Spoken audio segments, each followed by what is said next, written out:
পেহেলগাঁও হানার জবাবে পাকিস্তানের মাটিতে অপারেশন সিঁদুর। বুধবার রাতে গুড়িয়ে যায় পাক অধিকৃত কাশ্মীর ও পাকিস্তানের মাটিতে থাকা একের পর এক জঙ্গি ঘাঁটি। ভারতের প্রত্যাঘাতে দিশেহারা পাকিস্তান তারপর থেকেই বিনা প্ররোচনায় ভারতে হামলার চেষ্টা চালিয়ে যাচ্ছে। সাফল্যের সঙ্গে ভারত যেমন পাকিস্তানের হামলা প্রতিহত করেছে, একইভাবে পাল্টা প্রত্যাঘাতে গুড়িয়ে দিয়েছে পাকিস্তানের একাধিক শহরের এয়ার ডিফেন্স সিস্টেম। অমৃতসরের আকাশে ড্রোন ধ্বংসের ছবি। কিন্তু কোন অস্ত্রে পাকিস্তানে প্রবেশ না করেও পাকিস্তানের মাটিতে অব্যর্থ লক্ষ্যভেদ করল ভারত? কিভাবেই বা পাকিস্তানের প্রত্যেকটি আক্রমণ প্রতিহত করা হলো? পাকিস্তানে ঢুকে প্রত্যাঘাত আনতে ভারত মূলত ব্যবহার করেছে অ্যানমেড এরিয়াল সিস্টেম বা ইউএএস। মূলত এটি একটি ড্রোন সিস্টেম বা মানবহীন সামরিক বিমানের স্কোয়াড্রন।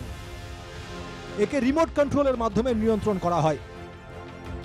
এতে থাকা কম্পিউটারকে পাইলট হিসেবে রিমোট কন্ট্রোলের মাধ্যমে নিয়ন্ত্রণ করা হয়। ভারতের ডিআরডিও বর্তমানে বিশালভাবে ইউএএস তৈরিতে নিয়োজিত। এছাড়াও ইসরায়েলের সঙ্গে প্রযুক্তিগত সমঝোতার মধ্যে দিয়ে state of the art UAS fleet তৈরি করা হয়েছে। বর্তমানে ভারতের ইউএএসে ইসরায়েলের তৈরি অসংখ্য অত্যাধুনিক ড্রোনের অন্তর্ভুক্তি রয়েছে।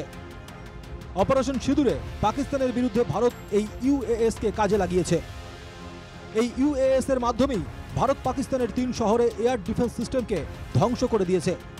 পাকিস্তানের বিরুদ্ধে ভারতের ইউএএস কামাল দেখাচ্ছে হ্যারপ এবং হারপি ড্রোন বা অ্যানিমেটেড এরিয়াল ভেহিকেল। প্রত্যাঘাতের মতোই প্রতিহত করার ক্ষেত্রেও একই রকম সফলতা দেখিয়েছে ভারত। 24টি শহরে 36টি জায়গা টার্গেট করে 400 ড্রোন হামলা চালিয়েছিল পাকিস্তান। প্রত্যেকটি পাক ড্রোনকেই আকাশেই ধ্বংস করেছে ভারতের শক্তিশালী এয়ার ডিফেন্স সিস্টেম।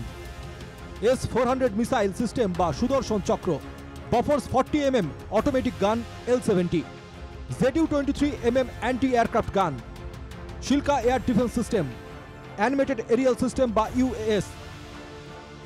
বেশি কাজে লাগানো হয়েছে রাশিয়ায় নির্মিত S-400 সুদর্শন চক্র। কি এই S-400 মিসাইল সিস্টেম বা সুদর্শন চক্র? এটি ভূমি থেকে আকাশে নিক্ষেপযোগ্য ক্ষেপণাস্ত্র ব্যবস্থা। ভারতীয় ফৌজিরা এর নাম দিয়েছে সুদর্শন চক্র। 600 কিলোমিটার দূরের থেকে লক্ষ্যবস্তুতে আঘাত হানতে পারে এটি। 400 কিলোমিটারের মধ্যে থাকা শত্রুপক্ষের ড্রোন বা ক্ষেপণাস্ত্রকে ধ্বংস করতে পারে। ড্রোন সিল্ট বিমান, ক্রুজ ক্ষেপণাস্ত্র ও ব্যালিস্টিক ক্ষেপণাস্ত্রকে ধ্বংস করতে পারে। এতে 2টি ব্যাটারি ও 6টি লঞ্চার, একটা কমান্ড অ্যান্ড কন্ট্রোল সিস্টেম ও নজরদারি রাডার এবং এনগেজমেন্ট রাডার থাকে। এর প্রতিটি ব্যাটারি 128টি ক্ষেপণাস্ত্র উৎক্ষেপণ করার ক্ষমতা রাখে। 5টি S-400 মিসাইল সিস্টেম স্কোয়াড্রনের জন্য 2018 সালে রাশিয়ার সঙ্গে ভারত চুক্তি করে।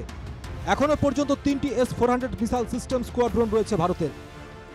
S-400 মিসাইল সিস্টেমের আরও 2টি স্কোয়াড্রন 2026-এর মধ্যে হাতে পাওয়ার কথা ভারতের। পাকিস্তানের বিরুদ্ধে প্রত্যাঘাতে S-400 মিসাইল সিস্টেমকে পাঠানকোট, রাজস্থান ও গুজরাতে মোতায়েন করা হয়েছে। একদিকে সংহার, অন্যদিকে সুরক্ষা। অপারেশন সিঁদুরের পর সমস্ত পাক ষড়যন্ত্র শেষ করেছে ভারত। এই সমস্ত অত্যাধুনিক সমরাস্ত্রের জোরে পাকিস্তানের ভেতরেও ঢুকতে হচ্ছে না ভারতকে। Bureau report, NKTV Bangla.